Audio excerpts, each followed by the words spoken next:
The great city of Harmony Prime was full of people that day. It was not often that an alien royal came to Earth. Banners flew high, and cameras floated above the streets. Crowds filled the spaceports, waiting to see the young prince of the Sorenthian Empire. Prince Varen, only 19 years old, was the son of Emperor Kelvin, ruler of many star systems. It landed gently on the landing pad, its silver surface shining. A long, smooth ramp came down, and out stepped Prince Varen. He was tall, slim, and dressed in dark robes with silver lines that flowed like liquid. His eyes were a strange mix of green and silver. He walked slowly, each step perfect in time and rhythm. Claire held her translator device tightly and looked from one face to another. She opened her mouth to say something, but no words came out. Varen finally walked forward, silent and still, and entered the peace hall without looking back. Behind him were two quiet guards in armor with no faces showing. Video clips showed Luke turning his back, the prince looking away, the handshake refused. Talk shows argued over what it meant. He did not look upset, but his jaw was tight. Claire entered the room slowly. Some said it was just a mistake, a cultural misunderstanding. Others called it a sign of arrogance or disrespect. Diplomats from both sides started calling emergency meetings. People posted messages full of anger and confusion. His arrival was part of a new peace mission between humans and Sorenthians. People hoped it would be a step toward real trust. In the center of Peace Hall, Captain Luke Carter stood in a sharp blue uniform. He had served in the Deep Fleet for more than 10 years. His face was calm, but his mind was alert. I'm going to study their customs more closely. I need to know what it meant. To look away during a greeting was a strong insult in human tradition. It meant the person did not think you were worth seeing. Luke turned, without saying a word, and walked away. He touched his chin with one hand and turned the screen off. His guard stepped forward and asked if he should say something. The moment was quiet, tense. No one cheered. No one clapped. Today he had one job. He was chosen to welcome the alien royal to Earth. Luke stepped forward, gave a short nod, and extended his hand in a firm, respectful way. She whispered to herself, unsure if this was just one mistake or the start of something far more dangerous. Beside him was Claire Barnes, a young xenolinguist trained to read alien languages and signs. His face didn't change. His eyes dropped from Luke's face and moved to the ground beside him. He did not raise his hand. He did not speak right away. He gave a slight bow and said in a flat voice, "I greet you in the name of the stars and the throne." She held a translation device in her hand, but even with all her knowledge, she looked nervous. The air filled with a low hum. A dark ship shaped like a teardrop came down from the clouds. As he reached the base of the ramp, he stood before Luke Carter. The cameras stopped moving. Everyone waited for what would happen next. Varen stood still. There was a pause. Luke's hand stayed out for a second, then dropped. His face stayed calm, but something inside him turned cold. Prince Varen did not follow. He stood where he was for a moment. His guards looked at him, then at each other. Within minutes, the images spread across the news feeds. In a quiet room inside the human embassy, Luke sat by a window, watching the sky. "They're asking what you want to say," she said. "I have nothing to say," Luke replied. "People think he insulted you on purpose," she said. "Maybe he did," Luke said. "Or maybe that's just how they do things where he comes from." Claire sat down across from him. "Do what you need to do," Luke said. As Claire left the room, she opened a file full of old text and translation notes. Inside the alien quarters, Prince Varen stood alone. He looked at a small screen where human news was playing. He watched the clip of himself and the captain. Varen answered with one word, "No." Then he turned toward the window and looked out at the city, the people, and the sky. He said nothing more. The news kept spreading. Every hour brought new voices, new arguments, new fears. People on Earth felt insulted. Many believed the alien prince had looked down on their world and their leaders. The room was filled with screens showing reports and messages. Some spoke with anger. Others spoke with worry. At the center was Director Nolan, the chief of Earth's diplomatic mission. He rubbed his forehead as the voices grew louder. Others said maybe it was a mistake. Maybe the aliens had a different way of showing respect. But most people didn't care about reasons. They wanted an answer. We don't know what his actions meant yet. They wanted the prince to speak. In a long meeting hall, human leaders sat around a large table. "He has to apologize," one general said. "We should cancel the talks," said another. Nolan raised a hand. Among royals, they often look away as a sign of peace or humility. "He looked away. He didn't shake hands," said a senator. "What else could it mean?" "We need someone who understands their culture," Nolan said. "Someone who can read beyond words." Claire Barnes sat at the back of the room, holding her notes. She had not spoken yet. But when Nolan looked at her, she stood up. "The humans are calling it an insult," he said. "We need to talk to him. Not with anger, but with questions." I showed peace. I followed the old ways. He looked at a small table where a dish of fruit had been placed. He had not touched it. His thoughts were deep and unsettled. "I won't say sorry for something I didn't do wrong," he said. He replayed the moment with the human captain again and again in his mind. He didn't understand what he had done wrong. He nodded. The halls were curved and smooth, with soft lights that changed color. 2 guards led her to a round chamber. Prince Varen stood waiting. She was to meet the prince and speak with him, not as a soldier or a leader, but as a student of culture. She felt nervous but ready. She carried only her notes, a recorder, and a calm mind. "I've been reviewing their greeting customs," she said, "and I think we misunderstood something." "Go on," said Nolan. "But you looked away, and we thought it meant insult. In Sorenthian culture, direct eye contact can be a challenge or a threat," Claire explained. "In my world, we look away when we want peace. Eye contact is only for enemies or lovers." "He was showing respect?" a woman asked. "It's possible," Claire said. "Especially since he bowed after looking away." The room grew quiet. Someone muttered, "So we're the ones who didn't understand." Nolan nodded slowly. And no one knew yet what that might lead to. Elsewhere, Prince Varen sat in a round chamber aboard his ship. His advisor, Elder Saran, entered the room. Varen looked up. "They don't see it that way," Saran said.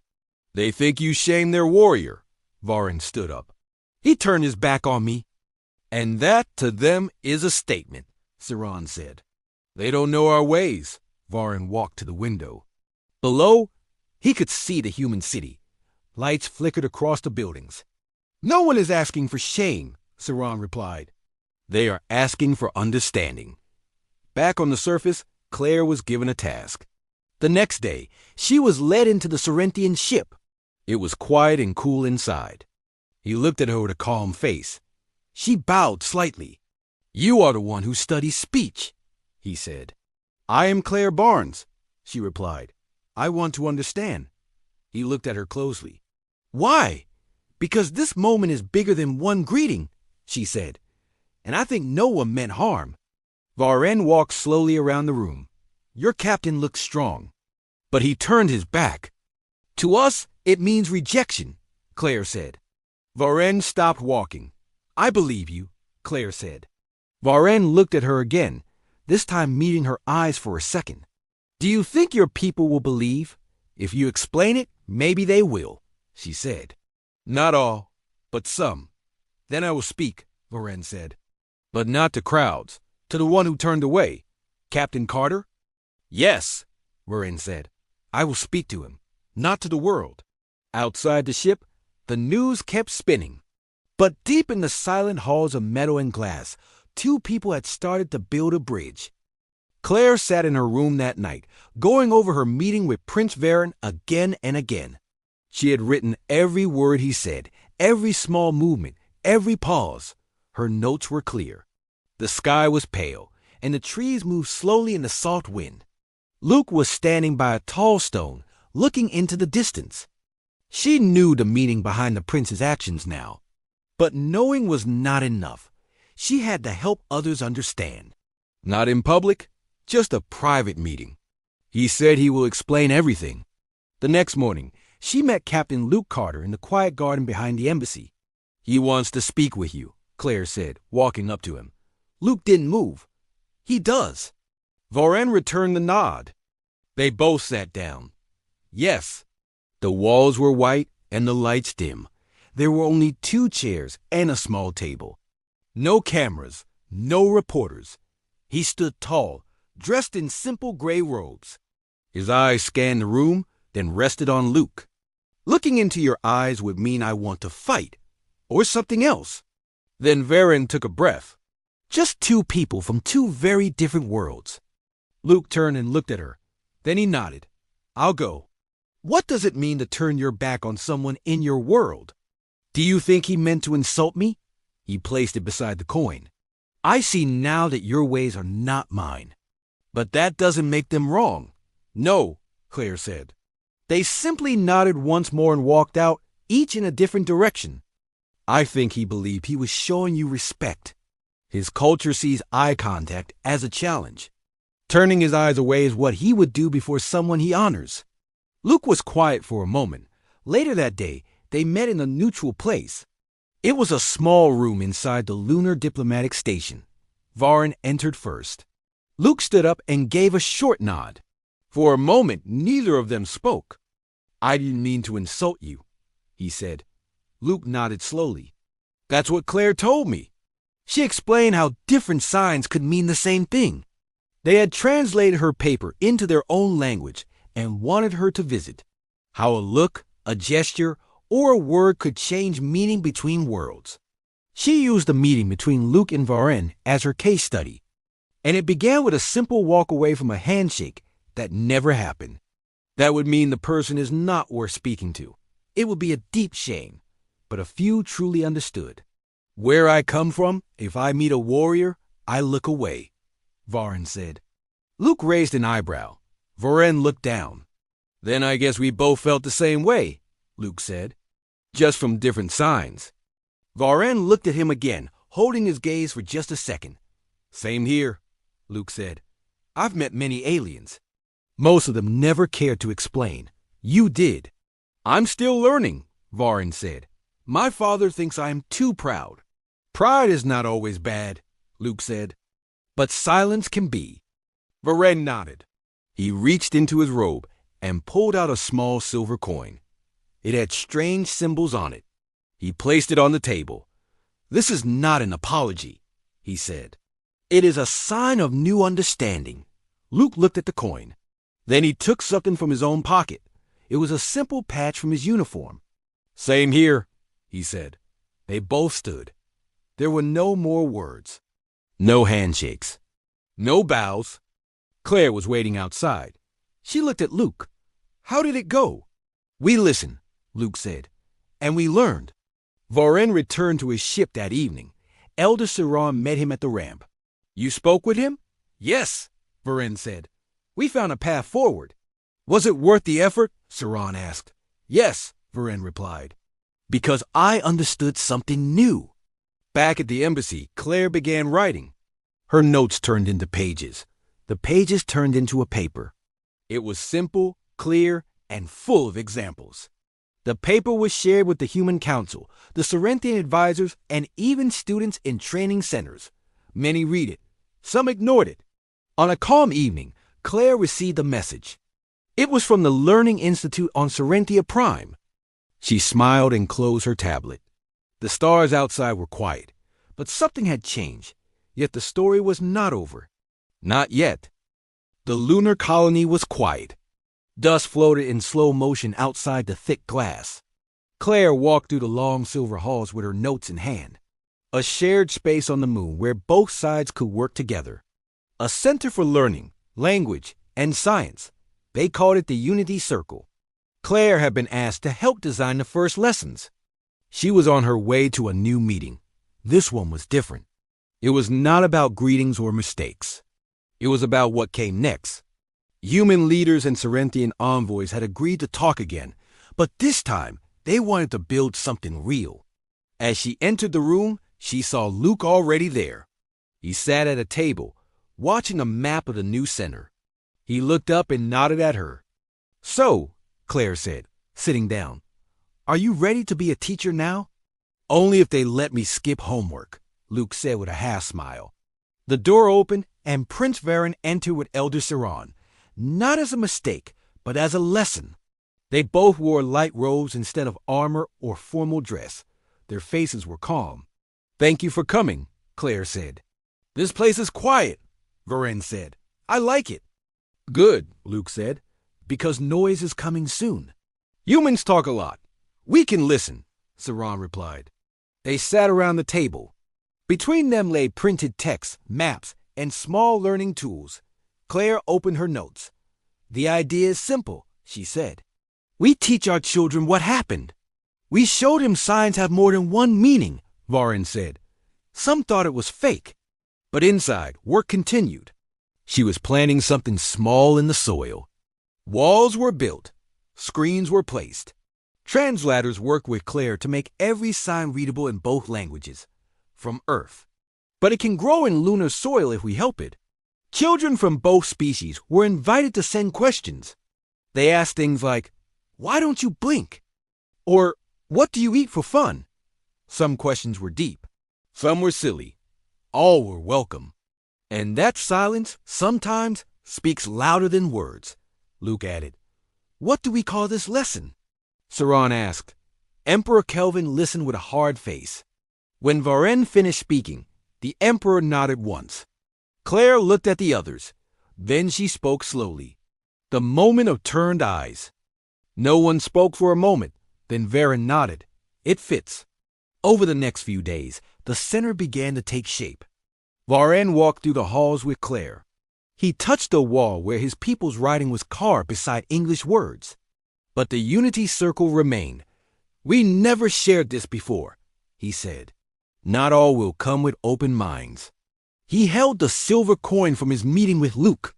He turned it in his hand, then placed it beside the human patch. Two small things. One soft moment. "It was time," Claire replied. Outside the center, people gathered. Not all were happy. Some thought it was a waste.